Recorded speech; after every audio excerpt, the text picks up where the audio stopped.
Hi, welcome to another episode of Why Australia. I am Lisa Rossmeissl, owner of Boomerang Escapes and certified Aussie travel specialist with Australia Tourism. Each Sunday at 3 p.m., I have been coming to you with tips, tricks, knowledge, all sorts of things about Australia and why you should include a vacation experience to Australia. This is my passion in the travel industry, though we are a full service leisure agency, so other destinations as well. But what I love to do best is create custom itineraries for you, my clients, to this incredible and amazing destination. So one of the things I'd like to welcome you, if this is the first time you're watching me, for those of you who continue to watch, thank you. I appreciate it. Again, if you have any questions, please use the comment lines below. Feel free to reach out to me by email at lisa@boomerangescapes.com or use Facebook's private messenger system. And I'd be happy to share any additional knowledge with you or answer questions, things like can you combine it with other destinations, all that sort of stuff. So one of the things that we do like to do and have made it a regular part of the show now is to share some Aussie lingo. You can find my Aussie lingo in our weekly newsletter or on the Australia Travel Expert Facebook page. So I have this fun little book that an Australian gave me that is all about Aussie lingo. They do speak English down there, but they do have some fun words or rhyming slang that they like to do. So this is just to help you if you ever hear anything. Today I'm going to go with the term jungle juice. Jungle juice is a rough, strong, and generally inexpensive alcoholic drink. This came to mind just because it's like the first big weekend of summer here. We finally have sunshine here in the state of New Jersey, where I'm located after rain. And so yesterday we're certainly enjoying and imbibing a little bit poolside. So I hope now that summer has officially kicked off here in the Northern Hemisphere, winter for those of you in the Southern, that you are enjoying any vacation time you have and making the most of it. Last week we talked about some of my favorite activities in New South Wales, the state of New South Wales, where Sydney is. This week I'd like to jump up and kind of do the same thing. I had fun sharing some of my favorites with you for things you could do in New South Wales, and this week I'd like to share about Queensland. Now Queensland is right above New South Wales. It's right up here in the northeast. It is the tropical area of Australia. So in general, there's really not a bad time as far as temperature wise to visit this. Of course, it is going to be more humid in the summer. And then there are some other things I'll point out, but it is known for the tropical climate, the rainforest, its coastal experiences, and of course it is the gateway to the Great Barrier Reef, which is usually a very popular item and crested. And actually, based on what they say, you should visit it sooner than later because the earth is always changing and we're not always kind to her. So it is something that may not be there for future generations, and you should take the opportunity to visit while you can. With that being said, I'll do kind of a sort of a top 10. Some things or activities within a specific area that I will mention today. What I am going to start with here is a coastal experience. A very popular area and also a town is the Gold Coast. The Gold Coast is actually a town, but it is a coastal region there just north of New South Wales as you get into Queensland. It is a vacation spot for the locals themselves. It is a highly sought after area for its surf breaks, amusement parks, and you can even take a bit of a break from the coast and go into Lamington National Park and visit the rainforest.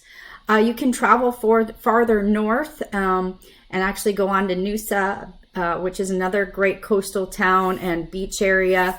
Really the whole eastern seaboard as you go up makes for a great, just immersive experience when, I'm always telling you, make the most of your time down there. And sometimes it's not trying to fit everything in. It's think of the concept of going back. I mean, people come back to the United States. Australia is the same size as the United States. I tell you this all the time, but it's amazing how people don't realize that you can't just jump in a car and go from Sydney to Brisbane, per se. I mean, you can, but it'll eat up a lot of your vacation time.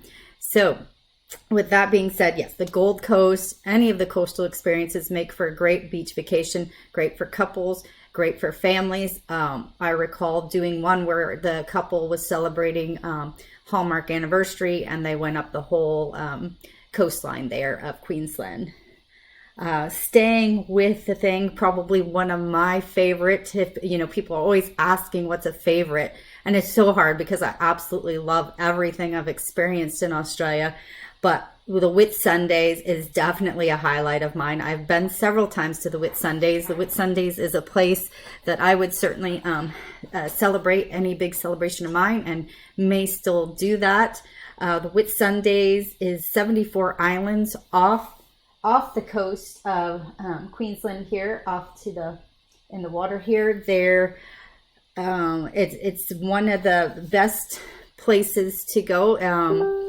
It has the Heart Reef, which I know we've mentioned before, which can only be obtained by a flight to see the Heart Reef, but probably its biggest draw is Whitehaven Beach. Whitehaven Beach is one of the most fabulous beaches, not only in Australia, but in the world, consistently ranks and is photographed as one of the top 10.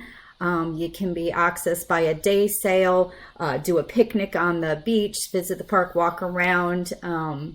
It's really incredible. And of course, all of this area lends itself to spending a day on the reef, day snorkeling, scuba diving. If you haven't done that, there's different types of operators I can use. So depending on your love of water, depending on your skill level, depending on how much time you have, we can go all the way out to the outer edge of the reef. We can do something closer. There's opportunities, I know, just in the Whitsundays that we were mentioning, where you can go up for a sail and goes in, or they can stop at the island and you actually just walk out and start doing kind of a drift snorkel and snorkel like that without being out in the deep water. It's like right along the shore. So all types of things. And of course, there's different experiences from the flying above it, from actually doing the snuba, from doing glass bottom like submarine. So lots of different ways to experience the reef and get your toes wet.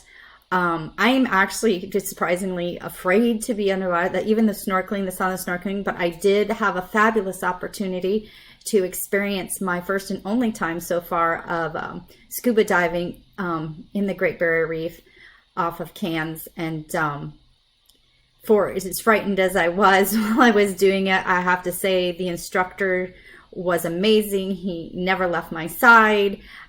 But the things that I got to see underwater, and the fact that these creatures tend to come up and see you. And speaking of creatures, one of the things that you can do in the reef is dive with minke whales. And minke whales are one of the smallest of the baleen whales. The best time to do this is actually during their winter. So right now, during June and July, is a great time to be down there at the reef if you want to swim with these whales. So it's a great opportunity to get up and close and personal with the sea life. One thing I will mention, probably a time to avoid snorkeling and scuba diving in the reef would be November to May. So actually, that's because it's stinger season. Now, if you are there, you're still able to snorkel and dive, that you will be wearing wetsuits, and all the operators do carry necessary medications on board should you get stung by a jellyfish. And so that's what they call extra vocabulary, where they call their jellyfish stingers. So from that standpoint, staying with that, another wonderful experience is that we talked about the Whitsunday Islands, but there are a couple other islands off of the coast, one of them being Magnetic Island. So I know I always mention, talk to the locals, ask where the locals go. This would be a great place to interact with the locals. Go over there and do a self-guided tour. It's literally a ferry ride over from the town of Townsville. So it's very easy to get to. You can go over there. There are lots of beautiful bays, do some hiking, try some food. People actually live out there, but it's a great way to interact with the locals and really get a local experience. And then another fun, active island, Fraser Island, which is the which is the largest sand island. So it's all sand, but yet it has all this incredible vegetation. It has water running on it. It's perfect for four-wheel drive tours. You actually can drive on the beach there. You can go in the rainforest that's on there.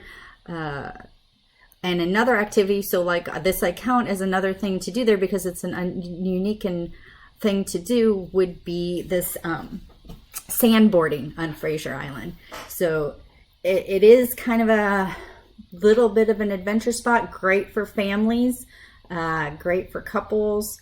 There is a wonderful resort there. Take up your hand, try some archery, get out in like canoe, kayak.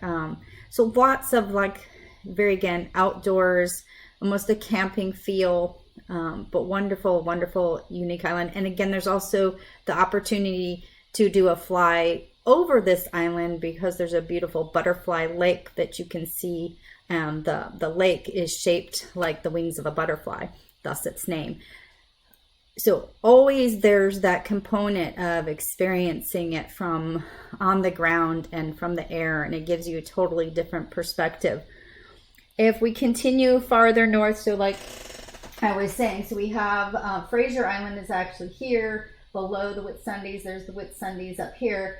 And then if you continue up here, this is going to be your Cairns and Port Douglas, often known as the gateway to the Great Barrier Reef. Right up there, you do have the Daintree Rainforest and the Great Barrier Reef that are two World Heritage Sites that actually touch one another.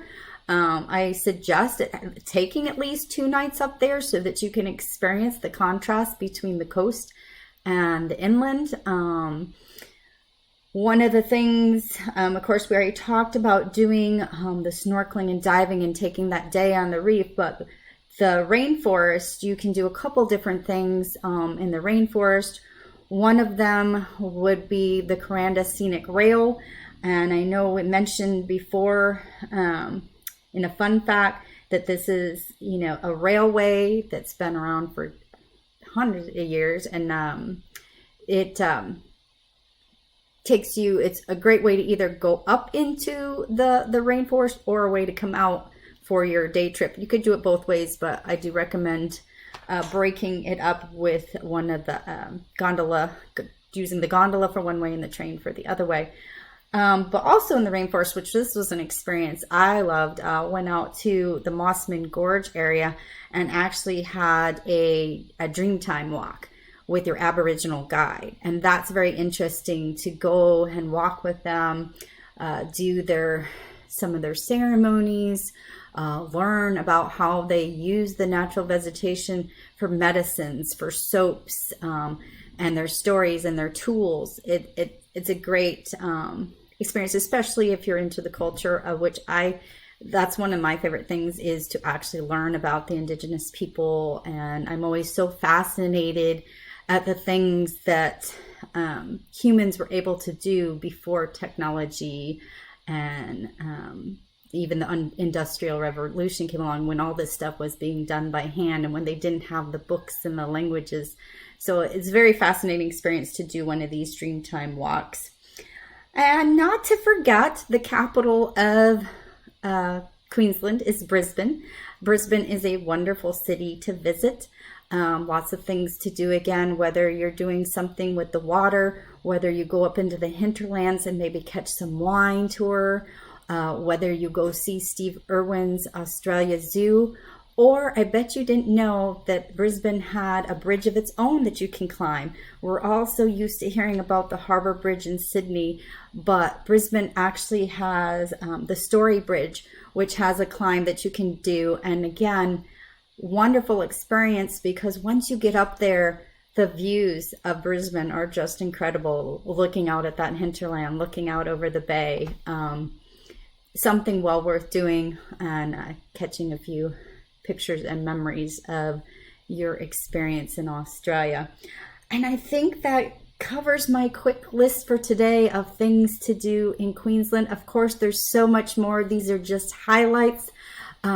Anything can be customized, as I said, to what type of travel style, what type of adventurer you are, from the relaxed to the crazy. You let me know and we create it. So until next Sunday, have a wonderful day. Thank you again for joining me here on Why Australia. This is Lisa Rossmeissl, owner of Boomerang Escapes. Take care.